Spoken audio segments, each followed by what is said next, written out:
माननीय उपसभापति महोदय, मंगलवार 8 नवंबर के दिन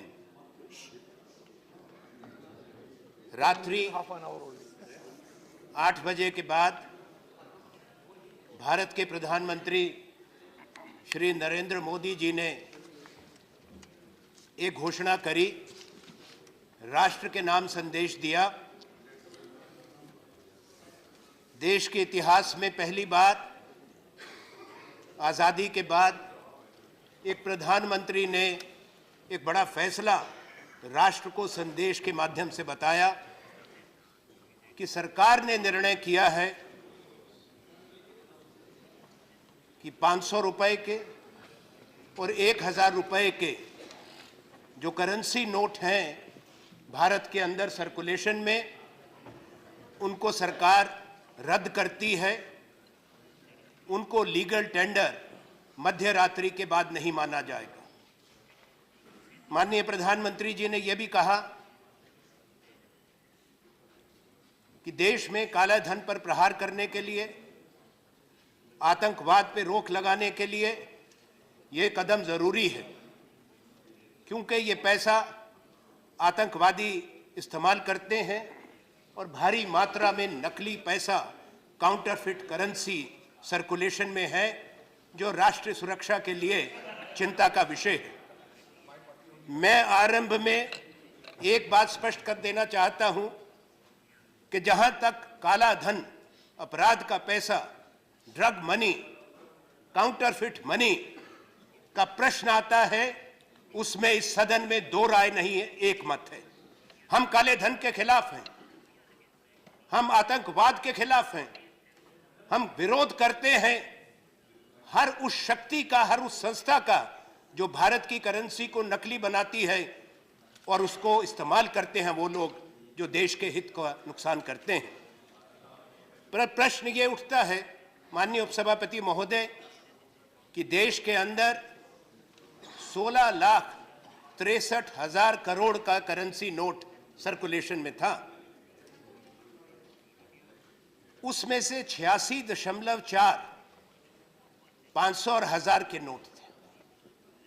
तो 86.86% of the currency was scrapped with one announcement of the Prime Minister. अब प्रश्न ये है कि जब ये निर्णय किया, वित्त मंत्री मौजूद हैं, आप जानते हैं कि मॉनेटरी पॉलिसी पे रिजर्व बैंक का अधिकार है। क्या ये सोच समझ के सरकार ने तय किया था कि 86% पैसा जो बाजार के अंदर है हिंदुस्तान के, वो अधिकांश नकली पैसा है? ये प्रश्न उठता है। वो काले धन का पैसा है?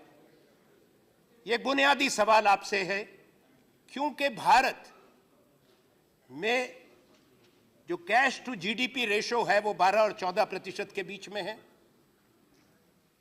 एक वास्तविकता भारत की इकोनॉमी की है, जो नकदी लेन देन है, किसान से लेकर मजदूर, कर्मचारी, छोटा व्यापारी, ढाबे वाला, धोबी, नाई, जो लोग काम करते हैं मेहनत से, वो ना क्रेडिट कार्ड लेके चलते हैं, ना जेब के अंदर चेकबुक लेके चलते हैं।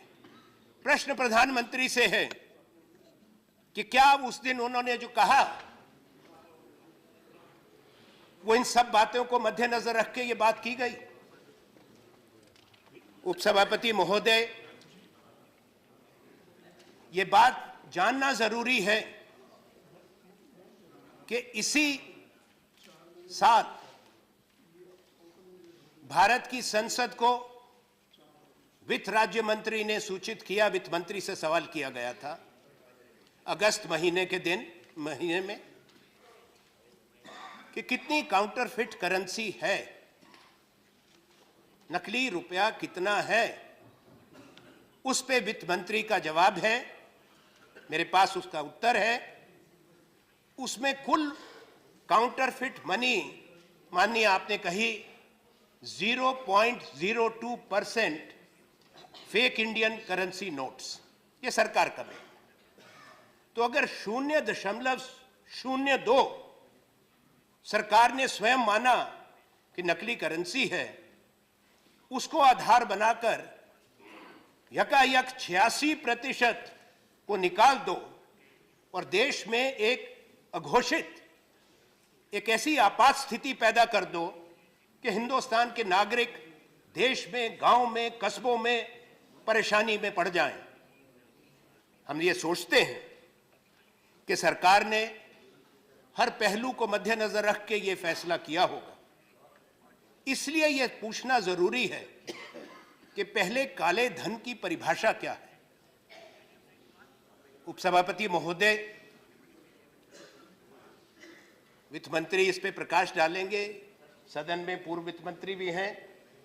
ये काला धन, ये जो शब्द है, अपराध का पैसा, बेईमानी का पैसा, समझ में आता है, पर मैं I consider the usage of the word black and its association with something illegal as racist, but that's a separate issue.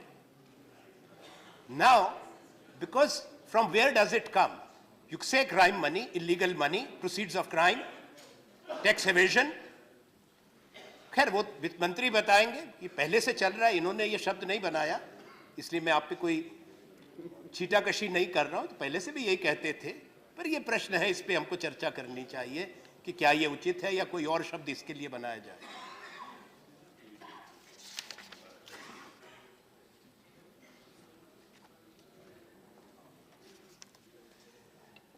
उपसभापति महोदय, इसलिए ये सरकार को बताना पड़ेगा कि प्रधानमंत्री जी ने जो उस दिन कहा कि क्या वास्तविक तौर पर जो पैसा हिंदुस्तान के बाजार में था, घरों में था, गृहिणियों के पास था, किसान के पास था, मजदूर के पास था, उसकी पगार का था, सरकारी कर्मचारी के पास था, क्या वो पैसा काला धन था? यह प्रश्न उठता। पूरी दुनिया में एक संदेश गया कि हिंदुस्तान की इकोनॉमी केवल काले धन पर टिकी हुई है, केवल अपराधी, काला बाजारी और नकली नोट रखने वाले हिंदुस्तान की इकोनॉमी को चलाते हैं। यह अफसोस की बात है। आप निर्णय करें, पूरे देश को कलंकित मत करें। यह एक हकीकत है उपसभापति महोदय कि हमारी इकोनॉमी में कृषि का एक विशेष योगदान है। किसान मेहनत करता है, उसकी खून पसीने की कमाई है, वो दिन रात धूप में, बरसात में मेहनत करता है। इसलिए हिंदुस्तान को हाथ नहीं फैलाना पड़ता, भीख नहीं मांगनी पड़ती। हिंदुस्तान अपना पेट खुद भरता है और अन्नदाता हमारा किसान है, जो धरती को जोतता है, मेहनत करता है। वो अपनी फसल को लेके मंडी में आता है। आपकी एग्रेरियन इकोनॉमी है क्या? वो टेम्पो में लाता है फसल को, ट्रैक्टर में लाता है, भाड़े की गाड़ी में लाता है। वो जब मंडी में बेचता है, उसको नकद में भुगतान होता है, कई बार पूरी कीमत भी नहीं मिल पाती। ये एक हकीकत है हिंदुस्तान की। क्या वो किसान जो मंडी में उसकी फसल की कीमत उसको अदा की जाती है नकदी में, क्या वो किसान काला धन लेकर आता है, काला धन लेकर जाता है? ये प्रश्न उठता है। किसान बीज खरीदता है। आपने फैसला किया, जब खरीफ की फसल की कीमत किसान को मिलनी अभी बाकी है, रबी की फसल की बिजाई शुरू होनी है, किसान को बीज खरीदना है, किसान को खाद खरीदनी है, आज क्या हालात आपने की है कि वो सब काला धन है? इतना नहीं हुआ, करोड़ों खेत मजदूर काम कर रहे हैं हिंदुस्तान के खेतों के अंदर। तमाम खेत मजदूर आज बेकार हो गए। जो 200 रुपए दिन की दिहाड़ी पाता है, वो एक सप्ताह से लाइन में लगा है, कतार में खड़ा है, किसी तरह से 2000 रुपया मिल जाए, वो भी नहीं निकलता। मशीन काम नहीं करती, लंबी लंबी कतारें लगी हैं, करोड़ों लोग लाइनों के अंदर हैं। पर केवल वहीं तक सीमित नहीं है। मेरा प्रश्न ये है कि देश के अधिकांश लोग जो बाहर खाना खाते हैं वो छोटे छोटे ढाबों के अंदर जाते हैं। तो क्या वित्त मंत्री ये चाहते हैं कि हिंदुस्तान का कौन सा किसान ऐसा है जो अपनी धोती तहमत के अंदर क्रेडिट कार्ड की स्वाइप मशीन बांध कर आता है, चेकबुक धोती में बांध कर आता है? कौन सा ढाबा है, कौन सा फुटपाथ पे जो खाना बेचता है जो क्रेडिट कार्ड आपका लेगा? आपने तो कह दिया कैशलेस इकोनॉमी। कौन सी कैशलेस इकोनॉमी है दुनिया के अंदर? अगर दुनिया के अंदर सिर्फ कैशलेस इकोनॉमी होती, आप रातों रात करना चाहते हैं जो दुनिया में बड़े देश आज तक नहीं कर पाए। उपसभापति महोदय, वित्त मंत्री इस पे गौर करें। अगर आपकी बात को, तर्क को मान लिया जाए, बड़ा अच्छा। फिर तो अमेरिका के सेंट्रल बैंक को डॉलर नहीं छापना चाहिए, यूरोपियन सेंट्रल बैंक को यूरो नहीं छापना चाहिए, और इंग्लैंड के अंदर पाउंड स्टर्लिंग नहीं छापना चाहिए। क्रेडिट कार्ड, डेबिट कार्ड में काम चलेगा? क्या जरूरत है पैसा छापने की? आप बाहर जाते हैं देश के, आप जाते हैं, प्रधानमंत्री जाते हैं, उनको खुद तो नहीं भुगताना पड़ता, उनके कर्मचारी अधिकारी करते होंगे, पर उनको भी थोड़ा बहुत पैसा तो लोकल करेंसी चाहिए होती है। आपने क्या किया? सब लोगों को, हिंदुस्तान के तमाम नागरिक को बिना किसी वार्निंग के, हम एक सभ्य देश हैं, rule based, rule governed country है, संवैधानिक प्रजातंत्र भी हैं, आपने देश के सब लोगों को अपराधी बना दिया। कम से कम उनको बताते कि फलां तारीख से हम बंद करने जा रहे हैं। सरकार का तर्क आया कि अगर पहले बता देते, ये प्रधानमंत्री ने कहा, वित्त मंत्री जी आपने भी कहा, तो आतंकवादियों को फायदा हो जाता, जिनके पास काउंटरफिट पैसा है उनको फायदा हो जाता। अब ये तर्क ऐसा अजीब है, किसी की समझ में नहीं आ रहा। मैं आपके माध्यम से सरकार से पूछता हूं कि जरा ये बताएं, कृपा करके ज्ञान दें। आप तो प्रधानमंत्री तो बहुत इसमें ज्ञान रखते हैं, प्रकाश दे रहे हैं देश दुनिया को। मुझे ये बताएं कि आपने ये निर्णय किया, अगर आप लोगों को कहते कि हम आपको 2 सप्ताह का, 1 महीने का, जो हमने हमारी सरकार के समय में भी हुआ, डिमोनेटाइजेशन पहले भी हुआ, आजादी के बाद हुआ, 1946 में पहला फैसला था, 1978 में दूसरा फैसला था, जब 1000 रुपए का नोट हटा दिया गया था। 2000 का फैसला उस वक्त की एनडीए सरकार का था जिसने 1000 का नोट वापस लाया, पर लोगों को समय दिया जाता था।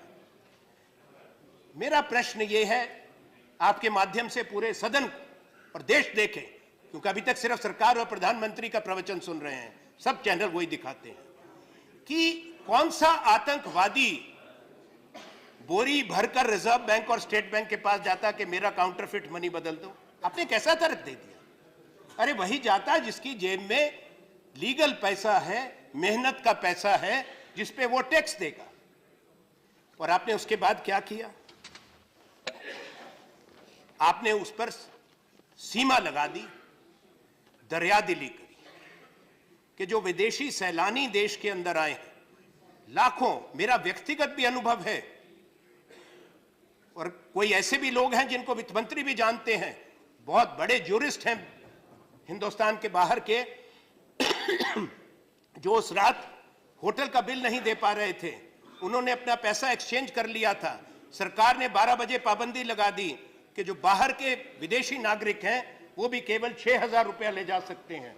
होटल ने जो ट्रेवलर्स चेक इन कैश कर दिए थे, एयरपोर्ट पे जिनके ट्रेवलर्स इन कैश हो गए, लाखों सैलानी, उनको वापस उनका पैसा उनकी करेंसी में हिंदुस्तान ने नहीं दिया। पूरी दुनिया के अंदर यह सवाल उठ गया। पूरे आज के समाचार पत्र भरे हैं, आज के समाचार पत्र। वित्त मंत्री जी ये गौर करें, पूरे दुनिया के बड़े देशों ने, उनके एम्बेसडर्स और हाई कमिश्नर्स ने अपने देश के नागरिकों को एडवाइजरी भेज दी है कि हिंदुस्तान आने से पहले तक कई बार सोचो।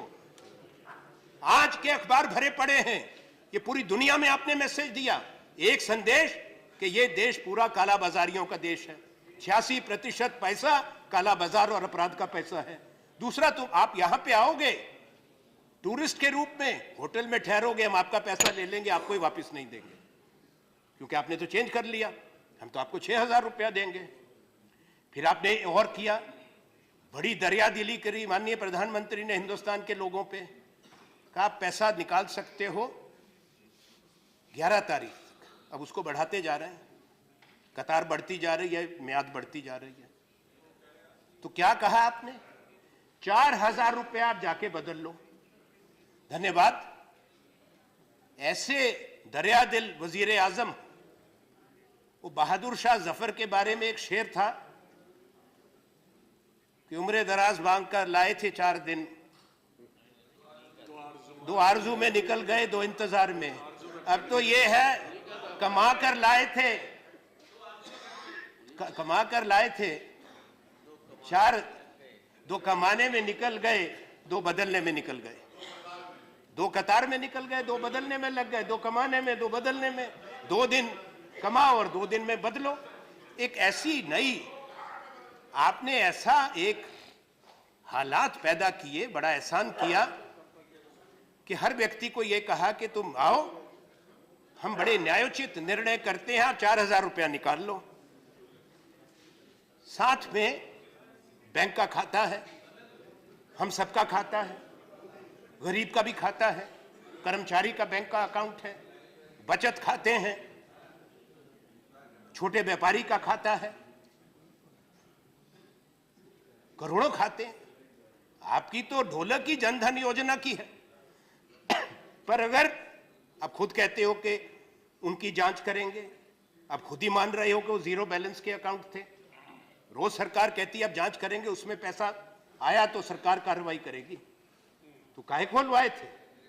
पर दूसरी बात एक है, एक सरकारी कर्मचारी है, एक छोटा मजदूर है जो खेत में काम करता है, एक मजदूर है जो सिर पे ईंट मिट्टी लेके इमारतें बनाते हैं, कंस्ट्रक्शन लेबर है, कोई और लोग हैं जो सर्विस सेक्टर में हैं, हम सब लोग हैं, हमारे खाते हैं, हम उस पे टैक्स देते हैं, सरकार टैक्स लेती है, उसको आप कौन से पैसा कहेंगे?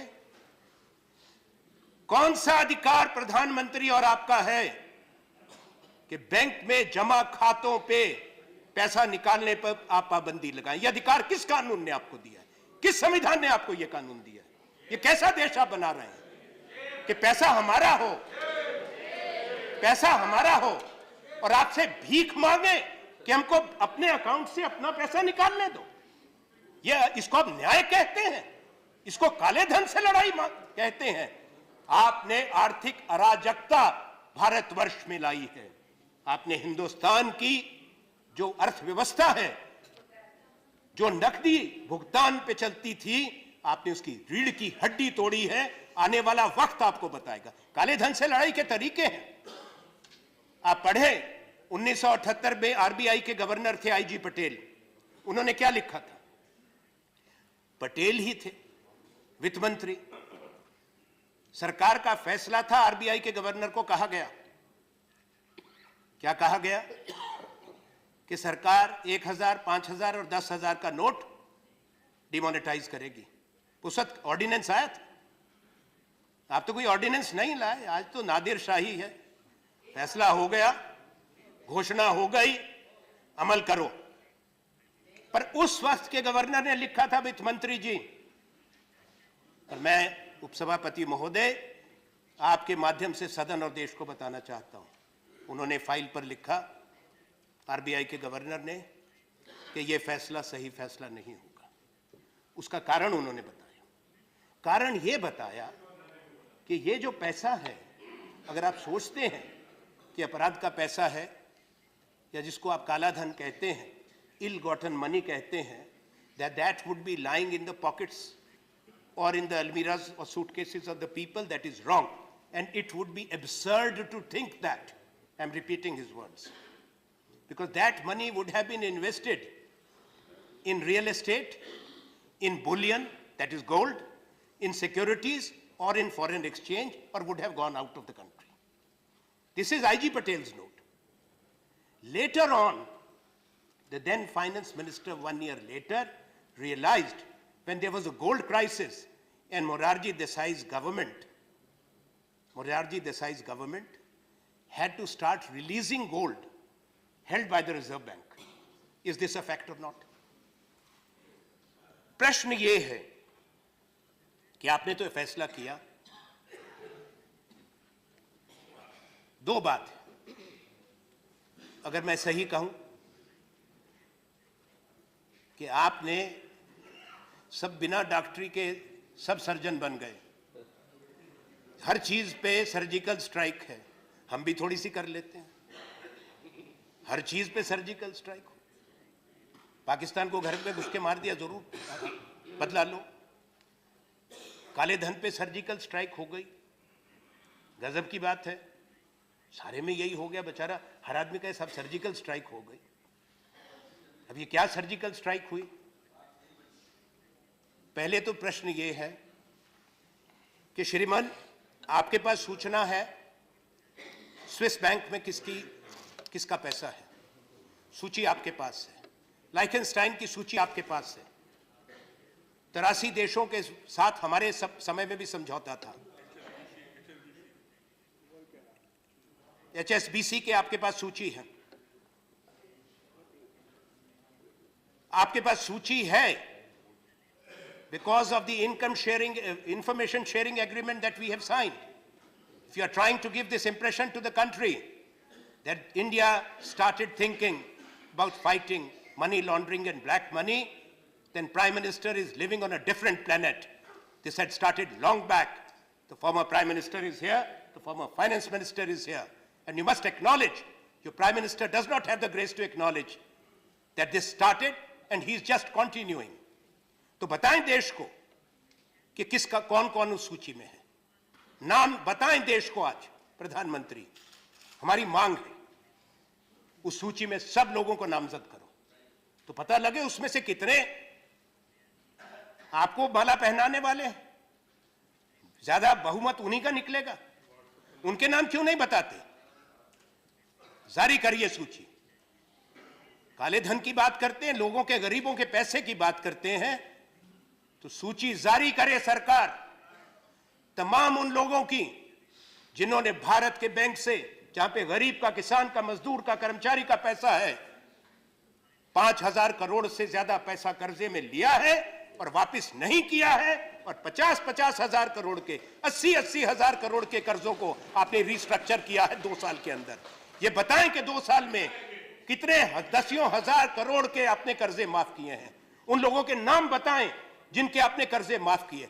आपने किसान का एनपीएस कितने हैं? 8 लाख करोड़। आपने किसान का कर्जा माफ किया? किसको फायदा हुआ आपके फैसलों से? आपकी नाक के नीचे से लोग जा रहे हैं, जिन पे पीएमएलए के केसेस हैं, उनको आप नहीं पकड़ते। आपकी सारी सरकारी तंत्र, आपका सारा शासन तंत्र मान्य उन लोगों के लिए है, लाभ उनको पहुंचाओ जो आपके मित्र हैं, चोट उनको पहुंचाओ जो आपसे सवाल करें। उपसभापति महोदय, एक गंभीर बात मैं सब माननीय सदस्यों के सामने लाना चाहता हूं। ये देश साझा है, हम सबका देश है। ये बात नहीं कि आप सरकार है तो भारत आपका हो गया, हम सरकार में थे तो देश हमारा था, हम विपक्ष में हैं तो हम गैर भारतवासी हो गए। ये आपने एक वातावरण बना दिया है कि आज सवाल नहीं कर सकते। सरकार है, आपने कह दिया। अगर आप कोई प्रश्न करते हैं तो राष्ट्रभक्ति की बपौती आपके पास है, बाकी की राष्ट्रभक्ति पे प्रश्न चिन्ह है। क्या आप राष्ट्रभक्त नहीं है? अगर आप कहो कि भाई उरी के बाद हमला हो गया, बारामूला में हो गया, पांपोर में हो गया, सब्जियां में हो गया, अखनूर में हमला हो गया, हमारे फौज के अफसर मारे जा रहे हैं, सैनिक मारे जा रहे हैं। भाई साहब, आप तो मरीज की सर्जरी करके आए थे, सर्जरी करने के बाद तो फिर सारा मामला ठीक हो गया, उसके बाद हमारे फौजी क्यों मरते हैं? सवाल मत करिए। ये सेना के खिलाफ है, ये देश के खिलाफ है, ये प्रजातंत्र है। नरेंद्र मोदी जी तो आएंगे नहीं हमारी बात सुनने। अब आप कितनी सुना सकते हैं, आप तो सज्जन हैं, सदन के नेता भी हैं, जो कहे थोड़ा बहुत सुना देना कि भाई हमने ये कहा है। शायद कमरे में बैठ के सुनते होंगे, क्योंकि आज तक तो वही सुनाते हैं, एक तरफी बात होती है, वो सुनाते हैं, सब सुनते हैं, यही हालात है।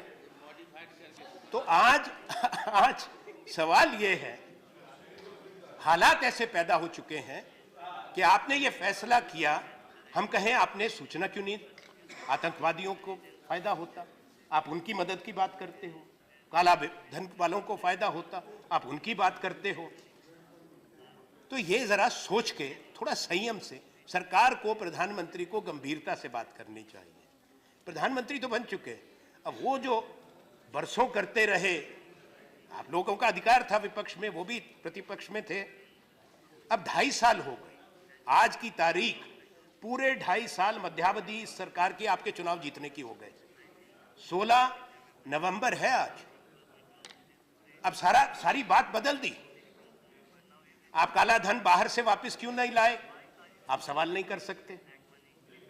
कौन है आप सवाल करने वाले? नहीं लाए। आपने 5 करोड़ रोजगार आज तक पैदा कर देने थे, 2 करोड़ एक साल में, 2.5 साल में 5 करोड़। अब सवाल नहीं कर सकते। प्रधानमंत्री तो काले धन के साथ लड़ाई में जूझ रहे हैं, सीमा पार सर्जिकल स्ट्राइक कर रहे हैं। हर आपका वायदा जो आपने लोगों को सपने दिखाए थे, आपने प्रधानमंत्री और आपकी सरकार ने वायदा खिलाफी हिंदुस्तान के लोगों के साथ की है, नौजवानों के साथ की है। आज बेकारी बढ़ रही है, भूखमरी बढ़ रही है, त्राही त्राही देश में है। आप एक ऐसी दुनिया दिखा रहे हैं कि सब कुछ ठीक है, सब कुछ ठीक हो गया, अच्छे दिन आ गए। अगर अच्छे दिन की परिभाषा ये है तो आज देश के लोग कहेंगे कि ये परिभाषा बदली जाए। जो आपने किया, आपने सारी बात पर पर्दा डाल दिया और नई बात इस तरह सनसनीखेज तरीके से आप लेकर आ गए। जो बुनियादी सवाल हैं, वित्त मंत्री जी, आपकी सरकार को ये जवाब देने होंगे। हमारा एक और कहना जरूरी, जब माननीय प्रधानमंत्री जी ने ये प्रवचन दिया राष्ट्र के नाम संदेश में, उम्मीद ये रखते हैं कि पूरी इंतजाम किया होगा, पूरी तैयारी की होगी। वो तैयारी जो आपने की, उसके बाद ये बद इंतजामी कैसे? अगर आपकी तैयारी पुख्ता थी, 86% करेंसी निकाल दी आपने, तो अगले दिन बैंक में उपलब्ध होनी चाहिए थी। आपने कहा वो एटीएम को रिकैलिब्रेट करेंगे, आपने कहा, प्रधानमंत्री ने कहा, तो 9 नवंबर को बैंक बंद रहेंगे, 9 नवंबर को एटीएम बंद रहेंगे। ठीक बात। फिर 10 नवंबर से क्या हुआ? बैंक में पैसा नहीं, वो 2000 काला धन से लड़ने चले हो उपसभापति महोदय। 500 रुपए का नोट और 1000 का नोट रद्द कर दो और 2000 का नोट ले आए, जो रंग छोड़ रहा है, जो बचपन में हमको मिलता था चूर्ण के पुड़िया के अंदर, वैसे रंग का एक 2000 का नोट ले आया, जो कोई चाहता नहीं है। अब 2000 का नोट लेके गरीब आदमी कहां जाए, किसके पास उसका भुगतान करे? सब्जी वाले के पास जाएगा, वो छूटा नहीं है, ढाबे में जाएगा, छूटा नहीं है। अब ये बचपन में हमको दिखता था, आपने भी देखा होगा। इससे जो लोग हिंदुस्तान के स्कूल में गए हैं, प्रधानमंत्री भी पाठशाला गए हैं, ये बचपन में मिलता था हमको। और एक खेल भी होता था, उसमें वही पुड़िया मिलती थी।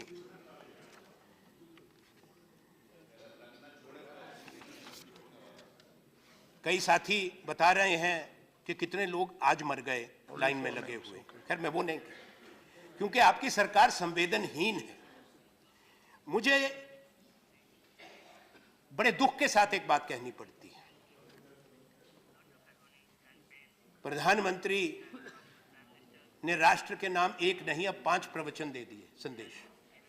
गोवा में दिया, अब गोवा में भावुक हो गए। हमें गाजीपुर भी आऊंगा, गोवा से शुरू हुआ, गाजीपुर जरूर पहुंचूंगा।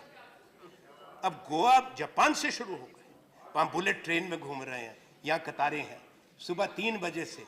मुझे कहने में शर्म आती है, बुजुर्ग लोग एक हाथ में पानी की बोतल और एक हाथ में पानी छोड़ने की बोतल। पूरी पूरी रात अगर बाप सोने चला गया तो बेटा लाइन में, अगर बेटा नहीं है तो बेटी लाइन में, बूढ़ी मां लाइन में। ये आपने कहा, पर आपने गोवा में कहा और उसके बाद उसको गाजीपुर में दोहराया। दो बात कि मैं भ्रष्टाचार से लड़ रहा हूं। जिन लोगों ने देश को लूटा, किसने लूटा? आपको खाली खजाना मिला था। जिन्होंने देश को बनाया, प्रधानमंत्री जी अपने प्रीडिसेसर्स को, पूर्व प्रधानमंत्रियों को आपने अपमानित किया एक साथ। सिर्फ जवाहरलाल नेहरू से शुरू होकर नहीं, इंदिरा गांधी, राजीव गांधी नहीं, उसमें चौधरी चरण सिंह भी हैं, उसमें वीपी सिंह भी शामिल हैं, उसमें अटल बिहारी वाजपेयी शामिल हैं, उसमें देवे गौड़ा शामिल हैं, उसमें चरण सिंह, सब लोग शामिल हैं। मोरारजी देसाई, चंद्रशेखर, सारे पूर्व प्रधानमंत्री एक साथ कलंकित कर दिया एक हाथ में। दूसरी आपने क्या बात कही?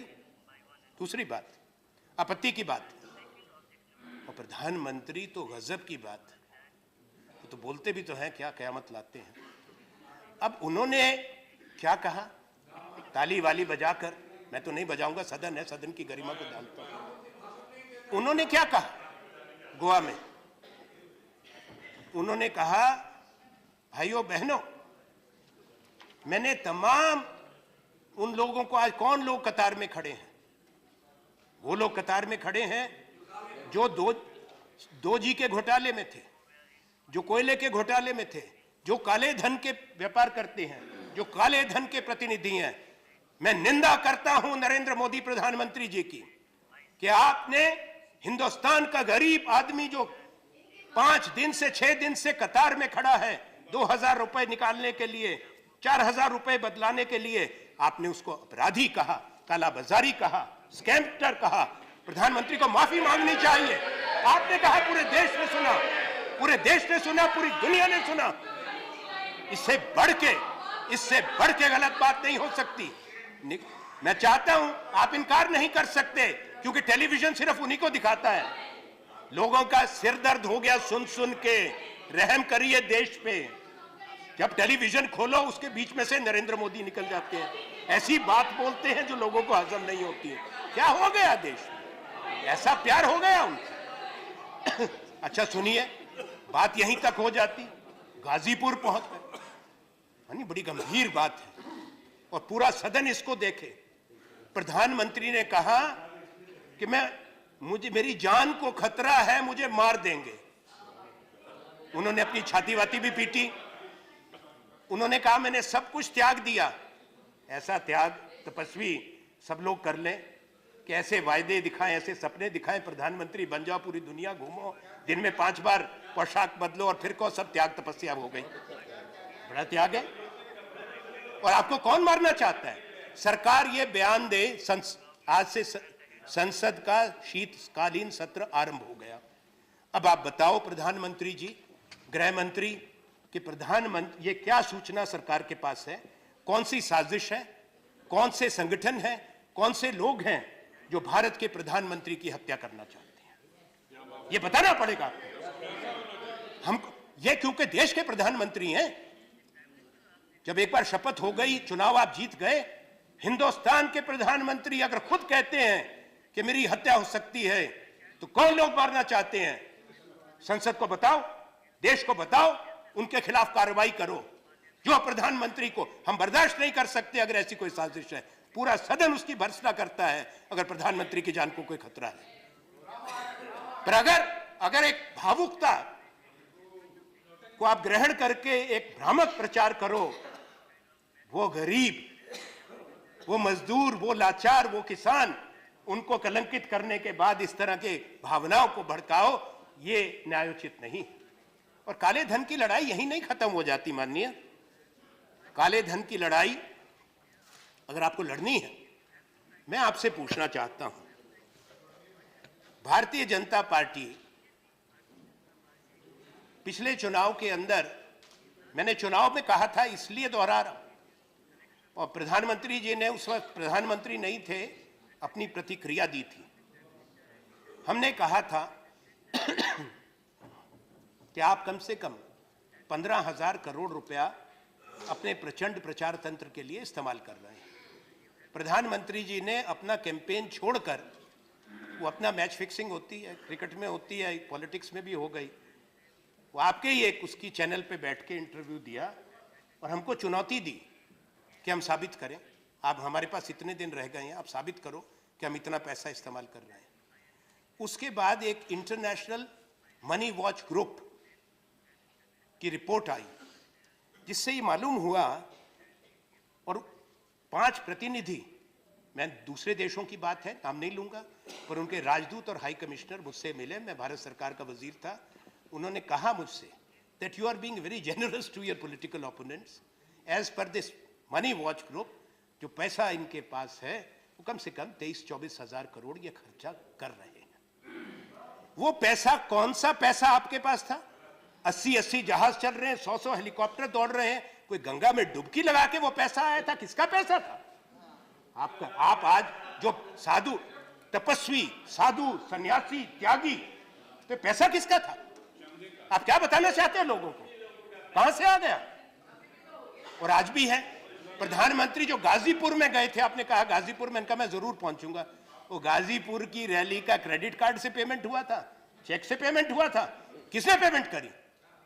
खूब वहां पे दहाड़ रहे हैं खड़े होकर। कर्नाटक में आपके एक नेता की बच्ची की शादी हो रही है, वहां पे क्या तूफान हो रहा है?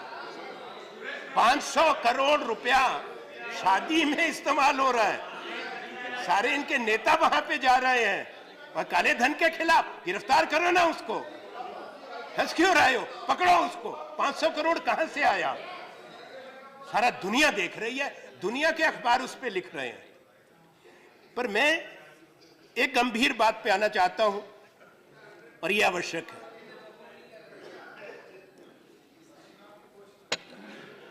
वो गंभीर बात यह है, और सदन इस पे गौर करे, कि जहां एक तरफ देश में ये हालात आपने पैदा किए, दूसरी तरफ इंतजाम नहीं, पैसा नहीं, एटीएम खाली है, लोग परेशान हैं। फिर आप लोगों के घाव पर घाव भी आपने दिया, उस पे मलहम लगाने की जगह कि भाई एटीएम चलवा दो, उस पे नमक मिर्च प्रधानमंत्री, वित्त मंत्री आप लोग लगा रहे हैं। रोज जो पैसा मांग रहा है, लोगों की बेटियों की शादियां रद्द हो गई, पिताओं ने, माताओं ने आत्महत्याएं कर ली, बारातें वापस जा रही हैं, प्राइवेट अस्पताल पैसा नहीं ले रहा, मरीजों की लाश को रिलीज नहीं कर रहा, मरीज वहां तड़प रहे हैं। ये पूरे हिंदुस्तान की कहानी है।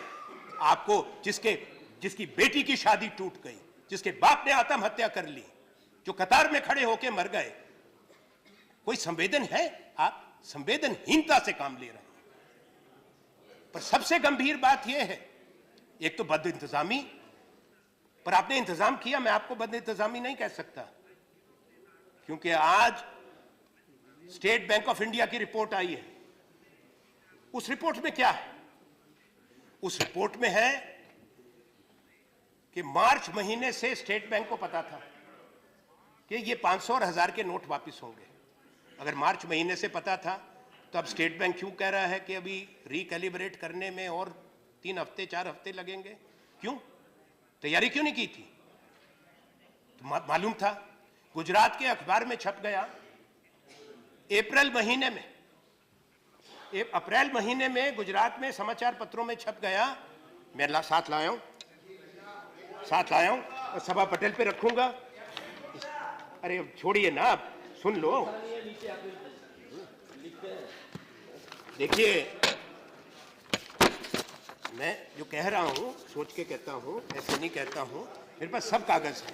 यह अमर उजाला का है, ये देख लो। ये है 28 अक्टूबर की खबर। शर्मा जी, सर मैं बता रहा हूँ, दैनिक जागरण का। Please number of speaker. ये इसमें नहीं, कोई नहीं, थोड़ा सा। Your party has given 8 names. What do I do? I will cut it. Business, I will cut your name standard में then. छप गया। कोई टाइम लिमिट नहीं है साहब। ये देखिए, गुजरात के समाचार पत्र में अप्रैल महीने में खबर, स्टेट बैंक ऑफ इंडिया की रिपोर्ट जो है, मार्च में उन्होंने रिपोर्ट तैयार कर ली कि 500 और 1000 का नोट वापस होगा। 20 अक्टूबर को यह खबर बाहर आई, अंग्रेजी के अखबार में छप गई 21 के। फिर दैनिक जागरण जो है, बड़ा अखबार है हिंदुस्तान का, दैनिक जागरण सब जानते हैं, आप भी जानते हैं, उन्होंने, आपका ये है, आपका उनसे झगड़ा तो नहीं हो सकता, झूठी खबर तो नहीं छापेंगे, उन्होंने भी छाप दिया। अब हुआ क्या है, ये गंभीर बात है कि जब बड़ा इतना फैसला होता है उसमें सीक्रेसी होती है, गोपनीयता होती है। प्रधानमंत्री ने और आपने कहा कि अगर हम लोगों को कह देते कि बदल लो, तो आतंकवादी पैसा बदल लेते, अपराधी बदल लेते। वाह, पर आपने गोपनीयता नहीं रखी। You never kept the secrecy, this information was selectively leaked. Your BJP units have deposited crores. इसलिए मेरी आज ये मांग है, अभी बताएंगे, अभी नहीं, इन पे नहीं मैं कह रहा हूं, मैं वित्त मंत्री जी का आदर करता हूं, इनको नहीं कह रहा। मेरी इस समय वित्त मंत्री के साथ पूर्ण सहानुभूति है। आप नेता सदन भी हैं, मित्र हैं, इतने उच्च कोटि के विद्वान हैं, आपसे नहीं शिकायत, ये तो व्यवस्था की बात है। यहां तो हुकूमत ऐसी है, हमारे यहां एक राजस्थान में पुरानी कहावत थी, मैं आप लोगों की तरफ कह रहा हूं, इस तरफ नहीं, कि पंडित जी को कहनो है इसी गांव में रहनो है, बिलाऊ ले गई ऊंट को, हाँ जी कहनो है। तो आपका तो यही हिसाब है, मोदी जी कह दिया बिल्ली ले गई ऊंट को, आप भी कहोगे ले गई, मैंने भी देख लिया। तब सवाल एक है, अच्छा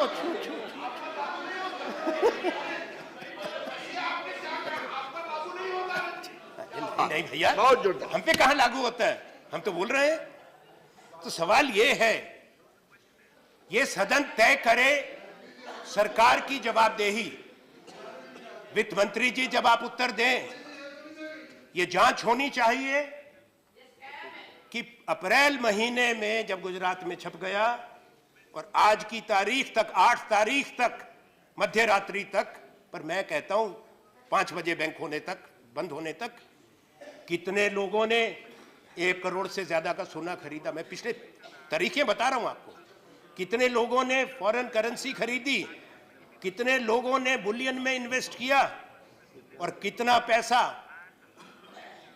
क्योंकि एक फाइनेंशियल इंटेग्रिटी यूनिट है, global financial integrity unit, they have come out with a report the amount of money which left India between April and September। ये बातें सामने लाओ, उन लोगों की लिस्ट भी सामने लाओ। पकड़ तो लिया आपने गरीब को, उसको बना दिया काले धन का व्यापारी, उसको बना दिया अपराधी, और खुद लेके चौपट हो गए। उन लोगों की कोई सूची नहीं है, क्योंकि वो आपके जब सूची निकलेगी तो हिंदुस्तान का सबसे बड़ा स्कैम काले धन को दूर करने के नाम पे सामने आएगा, उसकी जांच होनी चाहिए। अगर हम मांग करते हैं तो क्यों मांग करते हो, आपत्ति करते हैं क्यों आपत्ति करते हो, तो ये बात आप बंद कर दें।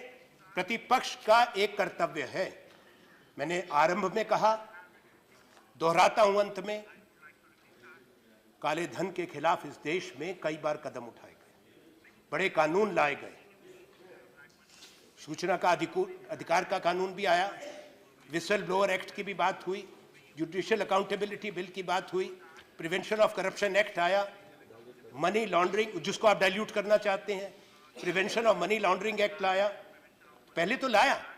तो ये दिखाना कि आप ही करते हैं, कृपा करके ऐसा मत करो, ये देश को इस तरह से मत बांटो कि राष्ट्रभक्त और ये राष्ट्र विरोधी, आप साधु संत तपस्वी, यहां सारे दूसरे, ये कृपा करिए, यहां पे भी सब लोग देश का सोचते हैं, पर आप गरीब का सोचो, देश की इकोनॉमी का सोचो। कहीं ऐसा ना हो, ये मित्र है आपके भी हमारे सबके, कि आपके वित्त मंत्री काल के अंदर देश की अर्थव्यवस्था ऐसी बिखरे कि आपको भी दुख हो, देश को दुख हो, और गरीब जो है आहत दे।